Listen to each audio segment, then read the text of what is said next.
నీ బాధలు భరించలేనంతగా ఉన్నాయా? అయితే లోపం సమస్యలో లేదు, నీ ఆలోచనా పరిధిలో ఉంది. ఎలాగో తెలుసా?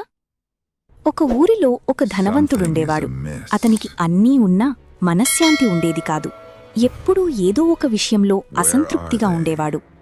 ఒకరోజు అతను ఒక సాధువు దగ్గరకు వెళ్లి, స్వామీ, నా దగ్గర సంపద ఉంది, గౌరవం ఉంది, కాని సంతోషం లేదు, అది ఎక్కడ దొరుకుతుంది అని అడిగాడు. సాధువు నవ్వి అతనికి ఒక గాజు గ్లాసు, కొంత ఉప్పు ఇచ్చి ఇలా అన్నాడు, ఈ ఉప్పును గ్లాసులో కలిపి తాగు. ధనవంతుడు తాగి, చాలా చేదుగా, ఉప్పగా ఉంది అన్నాడు. తరువాత సాధువు అతడిని ఒక పెద్ద మంచినీటి చెరువు దగ్గరకు తీసుకెళ్లి మరికొంత ఉప్పును ఆ చెరువులో వెయ్యమన్నాడు. ఆ తరువాత ఆ చెరువు నీళ్లు తాగమన్నాడు. ధనవంతుడు తాగి, ఇది చాలా తియ్యగా ఉంది, ఉప్పు అసలు తెలియడమే లేదు అన్నాడు.